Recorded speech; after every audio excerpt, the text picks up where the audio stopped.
Greetings. Welcome to the Hawaiian Holdings, Inc. Third Quarter 2021 Financial Results Conference Call. At this time, all participants are in a listen-only mode. A question and answer session will follow the formal presentation. If anyone should require operator assistance during the conference, please press star zero on your telephone keypad. Please note this conference is being recorded. I will now turn the conference over to your host, Alana James. You may begin. Thank you, Kyle. Hello, everyone, and welcome to Hawaiian Holdings' Third Quarter 2021 Results Conference Call. Here with me in Honolulu are Peter Ingram, our President and Chief Executive Officer, Brent Overbeek, our Senior Vice President of Revenue Management and Network Planning, and Shannon Okinaka, our Chief Financial Officer.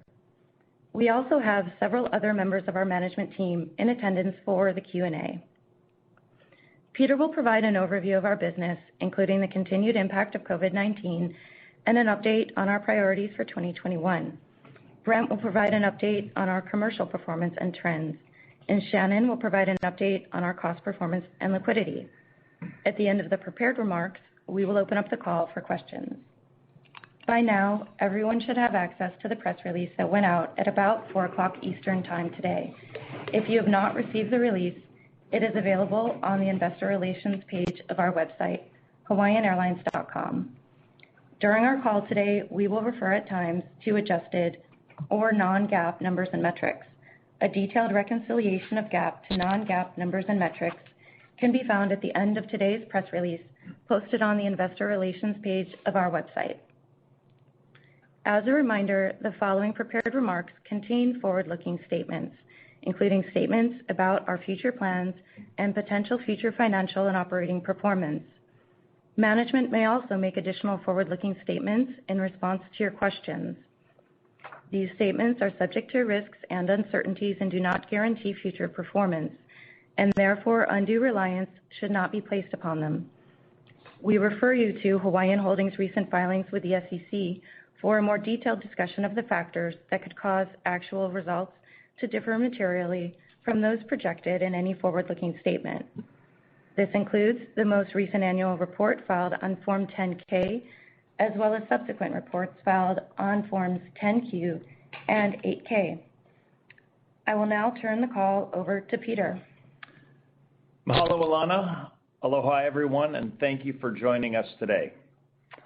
This will be Alana's last call leading our investor relations function as she is moving on to a leadership position in our ESG efforts as our Managing Director for Sustainability Initiatives. Mahalo, Alana, for stewarding the investor relations team through the last 2 unusual years. Ashley Kishimoto, who many of you on the call will remember, is returning to investor relations and will be hosting our calls going forward. As you have already seen in the financial release we issued earlier this hour, the surge in COVID cases associated with the spread of the Delta variant has dampened our near-term financial performance. As much as we would all prefer to see a straight-line recovery, the environment continues to deliver twists and turns for us to navigate. While it's disappointing to see the full recovery of our business delayed by a few months, we are absolutely confident that the effects of these conditions are short-term, and we are already seeing signs of a solid rebound in our domestic business at the same time as the necessary conditions for recovery of our international operations are falling into place. With that in mind, we are managing the business for the long term, preparing for an international rebound in the months ahead, focusing on the delivery of outstanding guest experience, and moving forward with efforts to better position our balance sheet for the future. One constant over the course of the pandemic has been the outstanding contributions of our team throughout the business. Constantly evolving conditions have forced us to adapt and overcome, and they have responded with an awe-inspiring display of strength and resilience day in and day out, by continuing to lead the industry in operational performance by an impressive margin and always keeping the evolving needs of our guests top of mind. I am honored to be a part of this remarkable team. The third quarter began with great promise. Unprecedented demand for Hawaii vacations from the mainland allowed us to operate our largest July schedule ever from this geography. By July, we were operating 115% of pre-pandemic level capacity, and load factors, which had steadily improved in the first half of the year, reached historical levels. By the tail end of July and into early August, we saw the beginning of the impact of the Delta variant wave of COVID cases as bookings slowed. These conditions continued until mid-August, when Hawaii's governor made public comments asking visitors not to come to Hawaii in light of a pandemic high level of new cases and hospitalizations in our home state. These statements not only further blunted the pace of bookings, but they led to the cancellation of a significant number of reservations, particularly for near-term travel in late August, September, and to a lesser extent, October. The impact of all of this was a significantly lower final load factor in August and September, and a deterioration of the strong booking position for the fourth quarter that we had established prior to the Delta surge. By the end of September, conditions were solidifying, although not yet quite back to where we were in July. The 7-day averages of COVID cases and hospitalizations in Hawaii were clearly in decline, bookings had stabilized and begun to recover, and cancellation rates had reverted to more normal levels. Hawaii now has among the lowest rates of COVID per capita in the U.S., returning to the position we have had through most of the pandemic. Our hospitals have returned to a more normal mode of operations, and we are seeing resurgent interest in Hawaii travel. On October 19th, Governor Ige acknowledged this progress and encouraged visitors to resume travel to Hawaii effective November 1st. We have some work to do to recover the bookings we didn't take over the course of this period, and that will affect traffic levels for the fourth quarter. But it's encouraging to see demand back on the mend. Given that trends have quickly started to move back in a positive direction, we think that this Delta variant interlude will be remembered as a short-term setback on the road to fulsome recovery. As we've discussed on prior calls, the part of our business for which recovery has been most elusive is international, where restrictions on cross-border travel continue to stifle demand. What is encouraging now is that the necessary preconditions for recovery are falling into place. Most importantly, vaccination rates in Japan, South Korea, Australia, and New Zealand, which lagged the U.S. in the early part of 2021, have dramatically accelerated. In Japan, which is the most important international country in our network, 70% of the population is now fully vaccinated, and 77% has received at least their first dose. These numbers compare to 57% and 66% for the U.S., and 71% and 79% in Hawaii.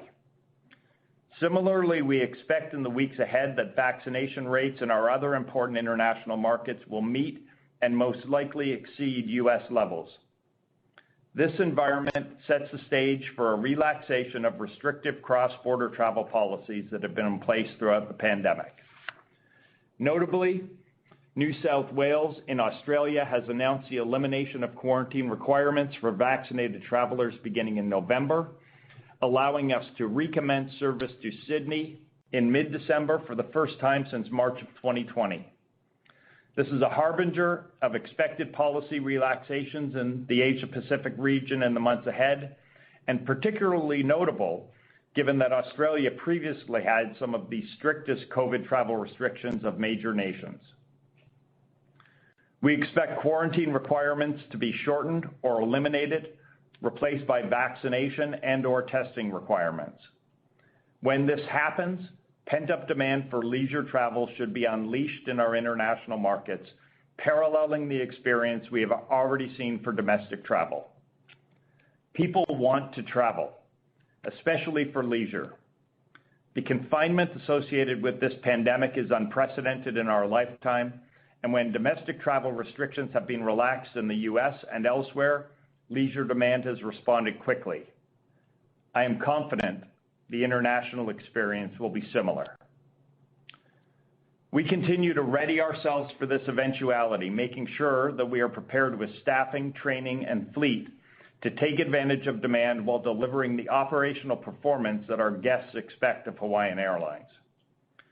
We are planning for the addition of more international flying to our schedule beginning in late December and ramping up through the first quarter of next year.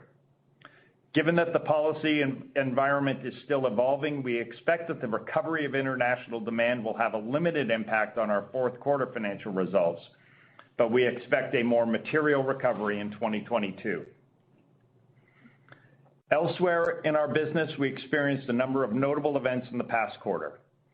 Hawaiian was proud to respond to the activation of the Civil Reserve Air Fleet for just the third time in the history of the CRAF program. Our team helped relocate refugees from the Afghanistan evacuation to a new life in the United States, an experience that was extremely moving for all those involved.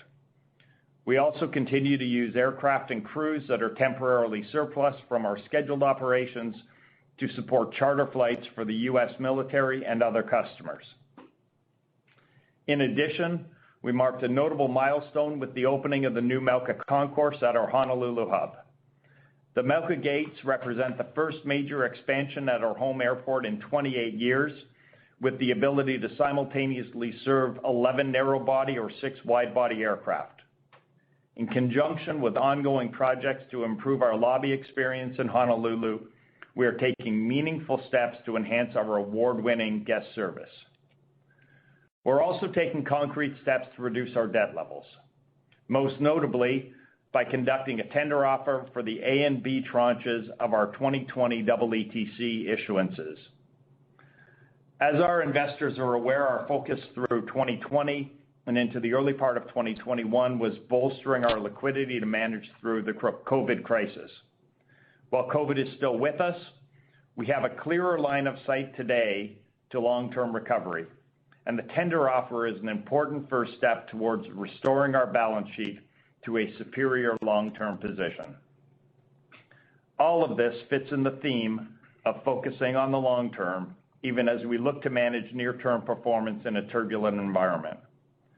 As we navigate the day-to-day twists and turns of our current environment, it is easy to forget that just a little over a year ago, it was impossible to travel to Hawaii without enduring a 14-day quarantine.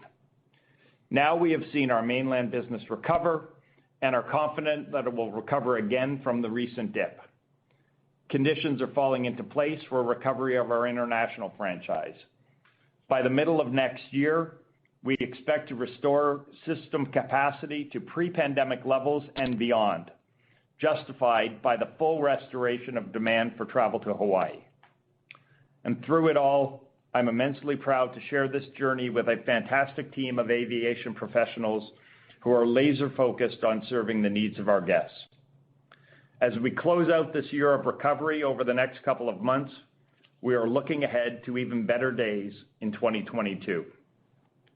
With that, let me turn the call over to Brent to discuss our commercial performance in more detail. Thank you, Peter, and aloha, everyone. Our third quarter revenue performance was better than our updated guidance range, as the impact of the Delta variant, while significant, was not quite as bad as we anticipated when we provided our updated guidance. We also had a non-cash accounting adjustment that increased revenue by about $10 million. Total revenue was down 33% compared to the third quarter of 2019, on a 21% decline in capacity. Passenger revenue was down 35% year over 2 years, while other revenue was down just 10%, driven by strong performance in loyalty, charters, and cargo. As Peter mentioned, the quarter started off strong in North America.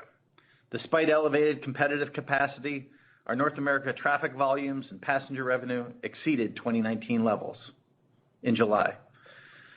At the time of our last call, at the end of July, our book load factors for August and September were roughly in line with 2019 levels. But as we moved through the quarter, we saw traffic volumes decline with the increase in the prevalence of the Delta variant and public officials' comments discouraging travel to Hawaii. Commensurate with the slowdown in bookings, we also experienced an increase in sale activity and lower sale fares initiated by a few of our competitors. Over the past several weeks, we've seen an improvement in booking activity, and the sale levels have begun to show nominal signs of improvement. As we move forward, we're hopeful that as load factor deficits continue to ease, we'll see pricing firm up a bit more. While we've seen pricing pressure in the main cabin, front cabin demand and pricing has held up relatively well. In both July and August, front cabin PRASM was up double digits compared to the same months in 2019. We don't think we'll get back to those levels of improvement over the next couple of months, but as we work our way through the fourth quarter, we continue to expect stronger relative performance in the front cabin. Not surprisingly, our ancillary revenue streams that are tied to passenger volumes, such as extra comfort and bags, have seen a commensurate decline in revenue over the back half of the third quarter. Credit card revenue held up well. Credit card spend was strong during the quarter, and while we did see a temporary slowdown in digital credit card acquisitions as bookings softened, in-flight acquisitions remained strong throughout the quarter. Looking ahead to the fourth quarter, the impact of the Delta variant and the governor's comments were significant. In the short term, we went from being ahead by 4 points on our fourth quarter advanced book load factor compared to 2019 to where we are now, down double digits. Advanced bookings have firmed up, and we are seeing positive build relative to 2019 for the past few weeks. As Peter highlighted in his opening remarks, we've weathered a short-term setback, which doesn't change our long-term view of success moving forward. The recovery of our neighbor island business was also impacted by the Delta variant. We operated about 76% of our 2019 capacity in the third quarter, but at much lower load factors than previously anticipated. We've trimmed capacity in the fourth quarter from our previous expectations and expect to operate about 72% of our 2019 capacity. Booking trends have improved over the past several weeks in Neighbor Island, and while October has been a difficult month, we're optimistic that booking trends will continue to improve as case counts have come down on the mainland and particularly here in Hawaii. In our international geography, we've seen an easing of travel restrictions in Australia, and we're excited to reinstate 5 times weekly service to Sydney, Australia, starting in mid-December. By then, vaccinated Australian citizens will no longer be subject to quarantine upon returning to Australia. While we don't have perfect clarity on the timing of our other international markets opening up, we're undoubtedly much closer than when we spoke in July. Vaccination rates have been increasing in each of our key international geographies and now exceed that of the U.S. mainland. Furthermore, there's been a dramatic drop in case counts, particularly in Japan. We're encouraged that the Biden administration has announced that vaccinated foreign travelers will be able to enter the U.S. starting November 8th, and have encouraged the state of Hawaii to align its Safe Travels program with federal requirements. While timing for reopening may still be uncertain for some of our markets, what we do know is that similar to our domestic markets, there is pent-up demand for leisure travel. Hawaii and Hawaiian are well positioned with the brand, safety, and quality of experience to capitalize on this expected increase in demand. Overall, for the fourth quarter, we expect that system capacity will be down 18 to 21% compared to the fourth quarter of 2019, and revenue to be down between 32 to 37%. Unsurprisingly, the nominal decline from our third quarter 2021 performance is driven by advanced booking loss during the time when the Delta variant was surging, as well as the governor's comments discouraging guests from travel to Hawaii until November 1st. We're encouraged that we're on the road to recovery despite some temporary setbacks. We're confident that demand will continue to rebound in North America and Neighbor Island and accelerate in international once conditions permit. We've got a great product, strong brand, exceptional team, and a winning formula for long-term success. With that, I'll turn the call over to Shannon. Thanks, Brent, and thanks everyone for joining us today. For the third quarter, we reported an adjusted net loss of $48.7 million, or 95 cents per share. We closed the quarter with $2 billion in cash and short-term investments, or $2.2 billion in liquidity, including our undrawn revolver. Our adjusted net debt as of September 30 was $885 million, or about $90 million lower than the pre-pandemic balance at the end of 2019. I'll start with our tender offer. The EETC tender is our first step towards strengthening our balance sheet. While our adjusted net debt continues to be lower than pre-pandemic levels, the negative carry of the excess cash weighs on our income statement. Now that the path to cash generation and profitability is clearer, we're comfortable that our current cash balance exceeds our needs, and the tender for our EETC notes provides an opportunity to reduce our debt. Although it is a relatively small portion of our total debt balance, lowering the balance of our highest interest-bearing EETC notes will provide valuable interest expense savings. If we repurchase 50% of each of the 2020 EETC tranches, we will save $8 million in interest expense next year. We expect to know the results of the tender by November 1st. In addition to paying contractual debt maturities and investing in our business, we'll continue to look for opportunities to use our excess cash to produce positive future returns. For the third quarter, our total operating expenses, excluding special items, were down about 15% compared to the same period in 2019 on a 21% decline in capacity. This result is at the better end of our updated expectations and was due to favorability across a variety of cost categories. Given the current volatility in fuel prices, we're providing our fourth quarter operating expense guidance metric excluding fuel. We expect our fourth quarter total operating costs, excluding fuel and special items, to be down about 7 to 11% compared to the fourth quarter of 2019 on 18 to 21% lower capacity. These figures do not include any assumptions related to our amendable labor contracts. With capacity essentially flat quarter over quarter, the corresponding increase in ex-fuel operating expenses is primarily driven by costs related to capacity readiness as we position ourselves for the resumption of more substantial international service. We're also expecting some smaller increases in technology equipment purchases, volume of heavy maintenance events, and contractual wage increases. The slight pause in our recovery will result in some excess labor in the fourth quarter, which we're opting to maintain to stay on target for our international recovery expected in the next few months. We're forecasting our fuel price per gallon for the fourth quarter to increase to $2.41, which we expect to increase our total operating expenses by about $18 million compared to the prior quarter.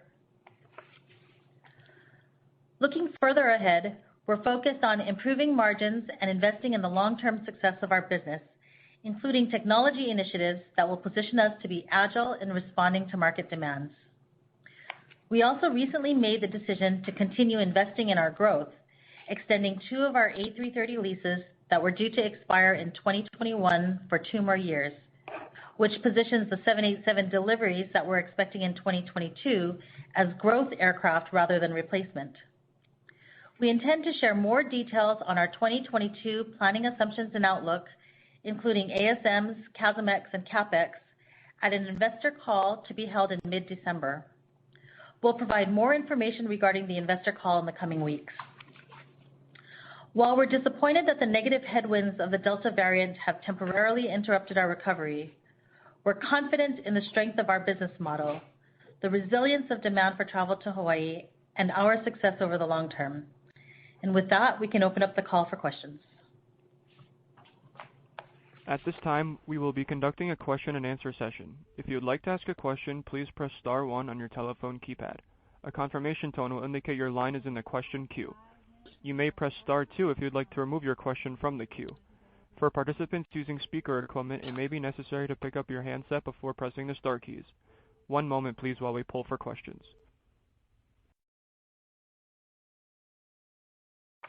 Our first question is from Michael Linenberg from Deutsche Bank. Please proceed with your question. Hi, this is Hillary actually calling in for Mike. I just had a question on the liquidity. So, with the cash tender offer, for your 7 3/8 and your 11 1/4, it looks like you're on the path to a great deleveraging strategy. And just wanted to find out if you kind of go over your deleveraging strategy going forward, because you had mentioned last quarter that you have 2 buckets of debt, where you have interest rates that were too cheap to pay down, and the other one with, where you would incur penalty for prepayment. So I guess going forward, is cash tender and buying back debt one of your strategies, or how should we think about that going forward, and what your normalized liquidity will be going forward as well? Yeah, hi, thanks, Hillary. This is Shannon. Yeah, you're right. We do have some limitations on what we can do at this point on delivering. As you mentioned, we have a lot of debt with really low interest rate that really doesn't make sense to prepay. And outside of the EETCs, some of the little higher rate debt has some make-whole provisions and some penalties that make it non-economic to repay. The tender is our first step. We're also being very creative about how we use our cash. We are investing in technology initiatives as well as growth. The next question I think really that we'll have to answer from a liquidity and leverage perspective is how we're going to pay for the 787s. And we do have a lot of excess cash on our books right now. So, of course, one of the options is to pay for at least for the first two 787s with cash. We do have over the next few years a fairly regular amount of just natural maturity payments on our debt that will help us with our leverage and to also decrease the interest expense. We haven't quite yet established a new leverage target. I can't imagine. I don't think it would be significantly different than our pre-pandemic leverage target, which was 1.5 to 2.5 times our debt to EBITDA. But we haven't reestablished a new target, so I think that's pretty safe to use for now. Okay, great. Thank you. That's helpful. And then just one more question on your, international routes. It's great to hear that Japan is, about 70% vaccinated, and your expectations for international recovery for next year, is definitely has improved. So I wanted to find out, last quarter you said you expect South Korea and Japan to lead the recovery and Australia and New Zealand to lag. Is that still the case, or since you're opening up the market, the Sydney market again, has that changed? Obviously, with the restart of Sydney, we've seen an update on that, and it was really a positive surprise to see Australia move as quickly towards reopening. So we think that really does set the stage for further reopening. The conditions are falling into place everywhere, I think, is the main message that we want to make sure we've delivered. And there are some elections coming up in Japan that are probably going to set up a decision-making environment for the policymakers, coupled with the high vaccination rates and the very low case counts, that we think there's a good prospect for positive news from Japan in the coming weeks. Okay, got it. Okay, thank you. Thank you very much. That was helpful. Our next question is from Hunter Key from Wolfe Research. Please proceed with your question. Hey, everybody. Hey, Hunter.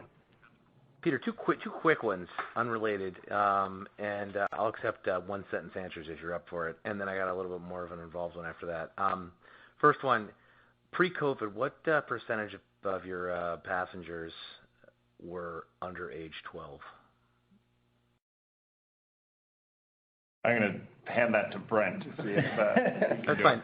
Brent, why don't you look that up, and I'll ask you another one if that's cool. And then the question I have for you, Peter, is a second quick one is, yes or no, are you contractually permitted to walk away from the 787s because of Boeing's production problems? We are not, unless they were to delay delivery to the point when it kicks in delay provisions. But since we have rephased those deliveries to only begin in 2022, I do not expect that condition to be in place. Got it. Okay. And then, Brent, I'll give you another couple minutes on this other question. The last question I had, the state tax on hotel rooms that Hawaii is going to impose, why do you think that's happening? Incremental tax. Yeah, I think there's a variety of things. I think a lot of it had to do with some of the financial challenges that the state faced with the economic impacts of the pandemic, and it created an environment where they were looking for places to raise money. Unfortunately, taxing of visitors traveling into states is one of the easiest pockets to reach into for policymakers, and we've seen that a few times in recent years. So I think that's probably the biggest impact. I think it was really more about getting money for the general fund. Okay, and then Brent, if you have that answer on age 12, I don't have it at my fingertips, but we did look at it slightly different on the international side, Hunter, and I assume that's where your question is emanating from. When we looked at what percentage of customers had someone in their traveling party under 12, so i.e. if their parents with a kid under 12, they probably wouldn't travel without the child.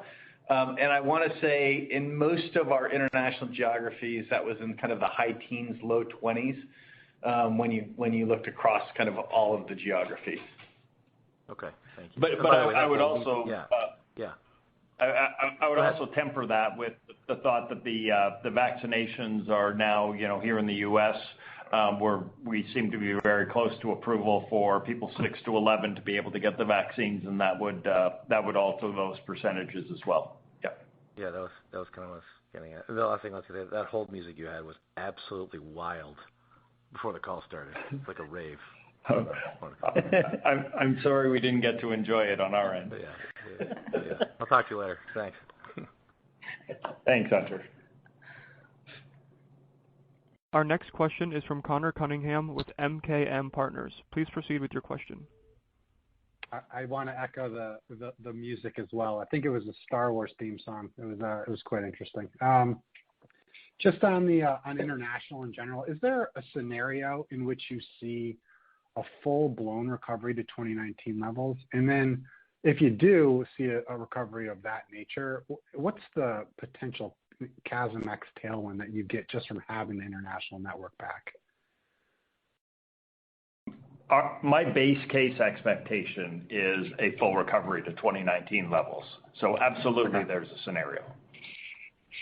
Okay, and that's by. Sorry. No, go ahead, Connor. Is that by mid-20? I'm just trying to get the sense of the timeline. Obviously there's a waiting game that still needs to happen here, but is it basically you're fully back the second that everything opens up? I'm just trying to get expectations around that. Sorry. Yeah, I think we can be there in the back half of 22. Yeah, I think as we've looked at things, we would certainly kind of, depending on the timing, we would build into it, and ideally by kind of summer of 22, we would be back to a full network. And on the CASM-ex side of your question, Connor, obviously, the addition of the international piece of our network will reduce our CASM-ex, and I still hold firm to, given the same network as 2019, we would have very similar CASM-ex levels. Next year is a little, we've got some different kinds of headwinds with the 787 prep and the cost for ramp up of the 787, but generally speaking, our CASM-ex will respond favorably with the international resumption.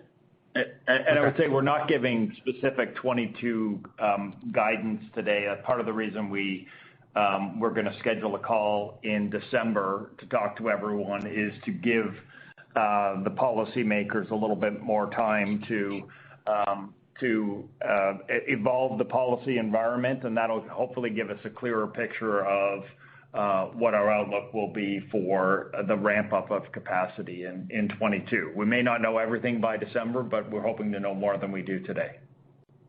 Okay, great. And then I don't think you touched on it, but just like how have the newer markets that you launched to the mainland, like Orlando, Austin, Long Beach, like how have those been spooling up? Are they a drag on your revenue performance, or are they at system averages? I'm just curious if there's an additional tailwind from that as we look into 2022 as well. I think some of the West Coast stuff came on and was pretty much in line with our performance. Again, kind of our known brand in California, not a lot of market awareness that we needed to drive there. Those two came out, and they're largely in line with our more typical West Coast performance. We've been really encouraged with Austin and Orlando. They have a little more seasonality in them than some of our West Coast markets, but overall, those are performing well, and we think as we continue to build brand awareness in those markets, we'll continue to benefit from that. Okay. Thank you. Thanks, Connor. Our next question is from Dan McKenzie with Seaport Global. Please proceed with your question. Oh, hey, thanks, guys. I guess my first question really is for Brent. And I guess, Brent, I'm just wondering if you can help us reconcile what's in the schedules data versus the revenue guide, because at least what I'm seeing in the schedules is a pretty steep recovery to Japan in December. So it's almost like the schedules are anticipating the announcement that you guys referenced in your script. And I'm seeing, something similar to, in other places. And so I guess what I'm just trying to wonder, does the capacity guide include this return of capacity and the revenue guide does not? Or if you can just help us, tie what's there publicly versus, what your outlook is. Yeah, I guess we'd have to kind of reconcile with what you've got on capacity numbers. We've got kind of a gradual ramp up in Japan as we move into December. We were hoping to do a little bit more, but we postponed a little bit of that. And so maybe we can take that offline and reconcile that. But yeah. Yeah, and that really was my next question is how, let's say you get the green light from Japan, how quickly could you add back the flying? Do you have the people in place now? I mean, is the operation set to hit the go button, once you get the green light? Yeah, we certainly have crew capability and airplane capability, and as we've been working through our planning scenarios into the first quarter of 22 and into the summer of 22, we continue to kind of build that out, and so I don't think we would be ready to snap back to our historical levels of Japan flying, within a month. But as demand built up over the course of the front half of the year, I think we would certainly build into that. I see. And then, if you can just kind of a house cleaning question, just, remind us, maybe this would be for Shannon, where are full-time equivalents today versus the third quarter 2019, and where do those need to be?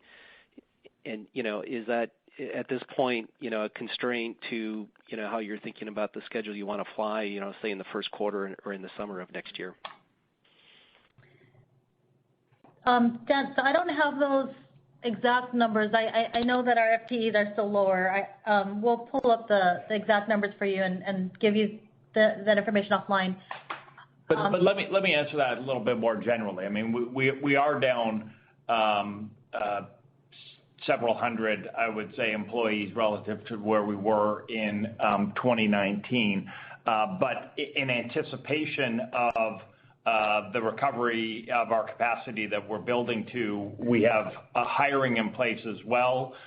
Just over the last couple of weeks, we graduated our first flight attendant class since the beginning of the pandemic. And I would add as a personal note, it was quite gratifying to see this class because a number of them were training to be flight attendants in March of 2020, and we suspended that class. And those folks have come back to us now, and I'm proud to have them as a part of our team.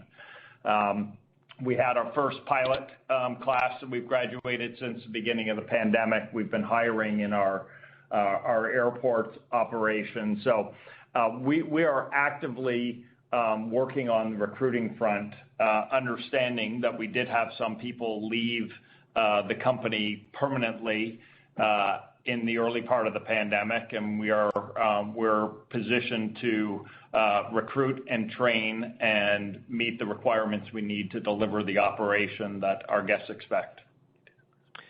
Very good. I appreciate it. Thanks for the time, you guys. Sure. Thanks, Dan. Our next question is from Catherine O'Brien with Goldman Sachs. Please proceed with your question. Hey, everyone. Thanks so much for the time. It sounds like your decision to extend those two A330s was due to your view on demand.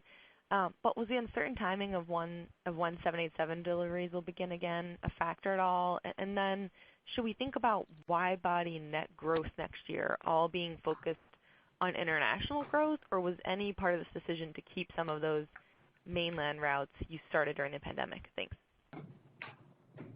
So let me sort of put it in context. Our 787 order, for which we've got 10 firm orders, has always been considered to be a combination of replacement and growth. So one of the things we've always looked at was to make a decision whether an incremental delivery is going to be a growth aircraft or replace a retiring A330, something that we've got the flexibility to do over time. As we push back the 787 orders, we did have the potential to shrink a little bit in 2022 by letting A330s be returned at the end of their lease. But as we saw the recovery coming this year, and particularly the strong domestic recovery we've seen, we made the judgment that we didn't want to shrink in 2022. The costs of those lease renewals is considerably lower than what we were paying before, just given how the market has been on the A330s. And so it was a fairly easy decision to us to keep those airplanes in the fold, allow us to have the flexibility to fully grow back our international schedule as the demand recovers, which is our expectation. And then we will continue as we take 787s at the end of 2022 and into 23 and beyond to face those incremental decisions of replacement or growth based on the conditions that we see at the time. Got it. And then maybe just one on the revenue side. Of course, the biggest driver of revenue momentum for here will be demand recovery, and sounds like there's a lot of green shoots on international hopefully coming. But can you remind us of what Hawaiian-specific initiatives we should be thinking about as demand starts to normalize over the coming quarters? In terms of, I know you guys are working on some merchandising things and a couple other things. Would just be great to get reminded of what we should be keeping an eye out for in 2022. Thanks. Yeah, thanks, Katie. Certainly we've got a new RMS coming in the front part of the year. As you mentioned, we've got some merchandising initiatives underway, and those are things that we'll cover off, as well as some distribution initiatives underway. And those are some of the things we'll cover off a little bit more in greater detail in the December update. Got it. Looking forward to it. Thanks. Thank you. Our next question is from Helane Becker with Cowen. Please proceed with your question. Thanks very much, operator. Hi, everybody, and thank you very much for the time. I have two questions. One is on the labor side. So great that you're able to hire folks and that you've got flight attendant and pilot classes going on. I think, Shannon, you mentioned that your cost guidance excludes any labor contracts that are open.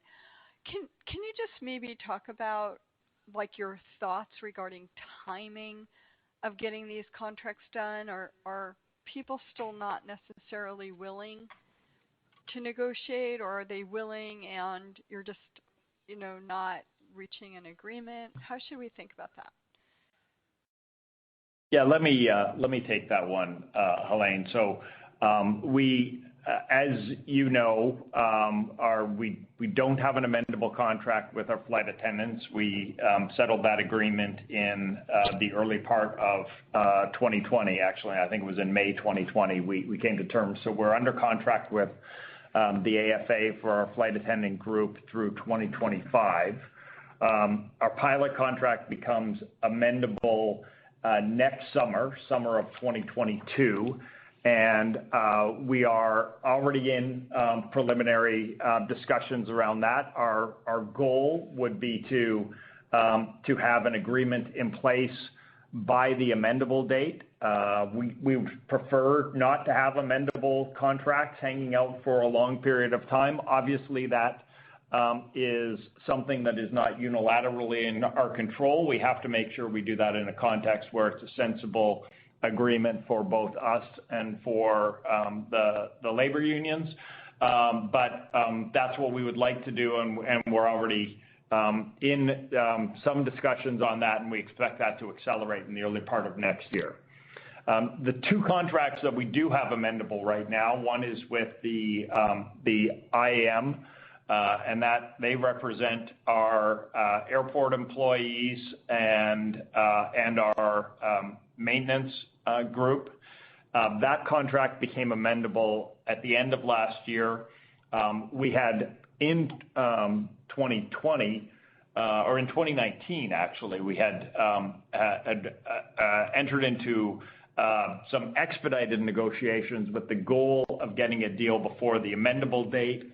That was sort of tossed up in the air by the onset of the pandemic, but we have resumed those talks this year. We have not yet reached an agreement. We are close on a very, very large number of issues, and we still have some distance between us on a handful of important issues. And our hope would be that we can find a resolution to that and not have to go into full Section 6 negotiations, which will take a more extended period of time. But we haven't quite brought that to close just yet. And then we've got a contract with our dispatchers union. They're represented by the TW. That became amendable the middle of this year, and we're in negotiations now, hoping to come to terms on that. There's still a pretty wide variety of issues that need to be resolved. Philosophically, if I just step back at it, I reiterate again, our preference is to negotiate the terms of deals by the amendable date. That preference has not historically been realized, and we would like to change that over time. Obviously, it requires us, coming to terms that make sense economically for the long term for the company, and it makes sense or it can only work if we can come to terms that work for both parties. But we would prefer to get that done. I think the unions have similar motives, but it's always difficult when you get into the intricacies of a specific discussion to see if you can accomplish the goal of getting it done by the amendable date. That's actually very helpful. Thank you very much for that. And then I just have a kind of unrelated question. As you think about the market reopening, I mean, it's kind of been open, but all those issues aside with the governor and people not booking and blah, blah, blah. As you think about kind of reopening in major ways on Monday, are there enough, I don't know if it's Airbnbs or hotel rooms or, service personnel, rental cars, just things that people, that were shortages of earlier in the pandemic as things started to reopen, that people will expect as they return to the islands?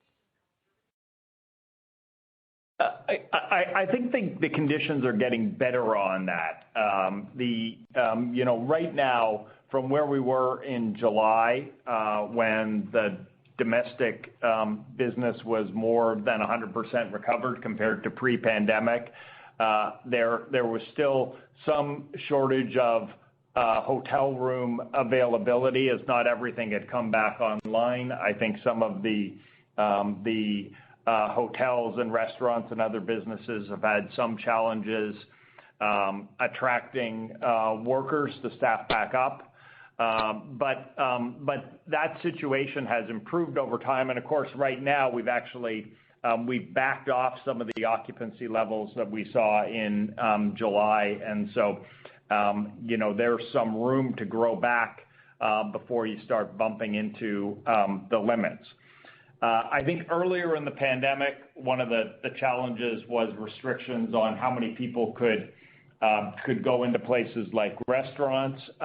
Those have been evolving local restrictions, and I think with COVID cases going down and hospitalizations down right now, we're moving in a favorable direction in terms of the local policy on that, and that frees things up. But probably the biggest impediment is still staffing on those, but we're not bumping at limits right now.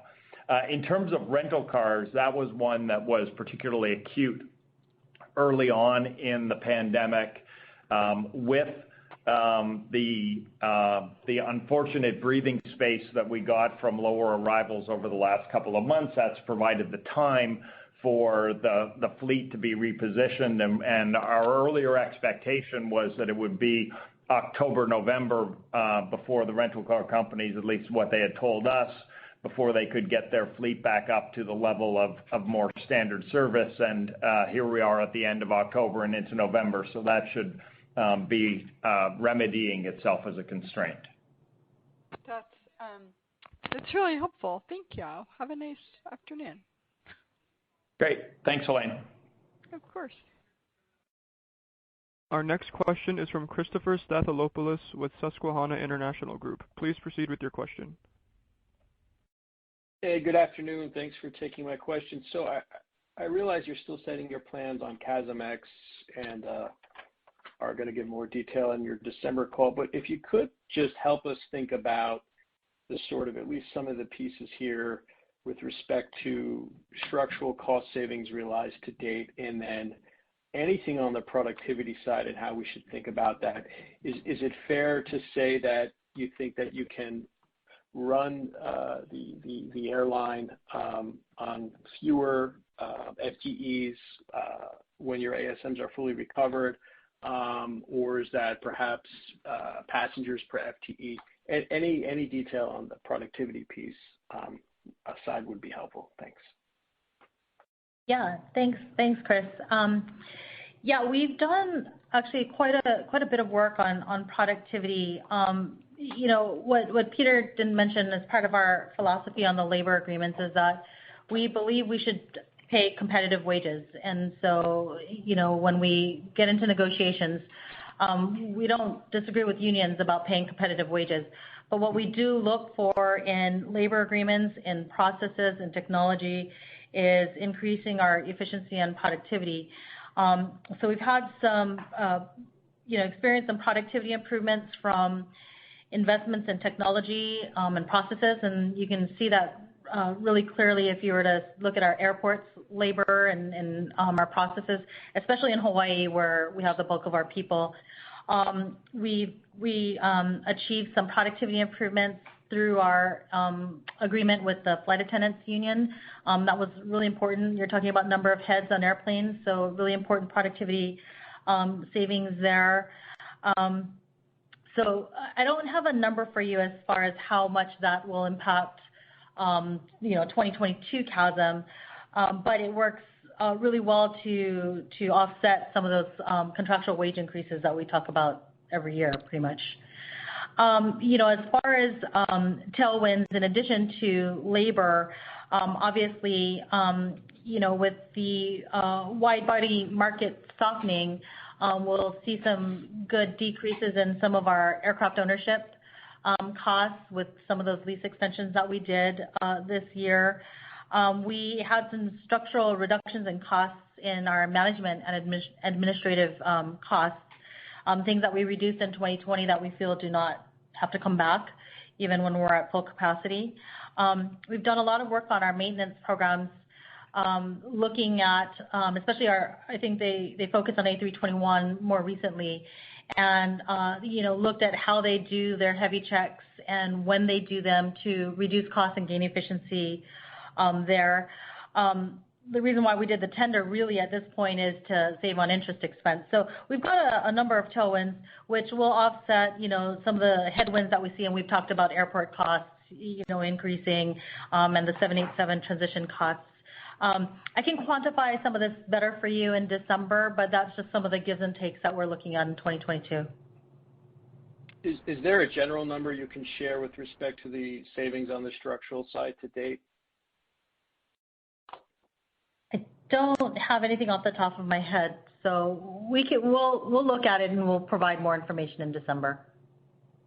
Okay, and just as a follow-up here, so in your prepared comments, you spoke about the PRASM in the front cabin outpacing the main cabin. How much of that at this point are you weighing that as you plan for 2022? Meaning, is this something that you're discounting and look at it as short term, or is it something perhaps that's more structural in nature? Thank you.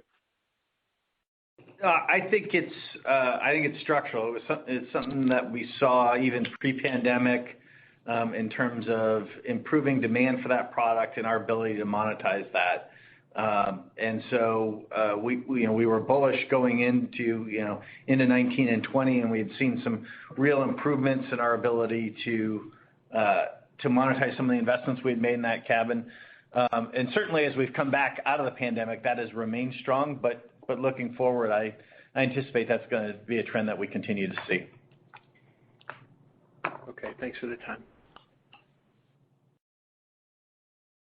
We have reached the end of the question and answer session, and I will now turn the call over to Peter Ingram for closing remarks. Mahalo again for joining us today. We appreciate your interest and look forward to talking to you in December, as well as updating you on our progress again at the end of the next quarter. Thanks, everyone. Aloha. This concludes today's conference, and you may disconnect your lines at this time. Thank you for your participation.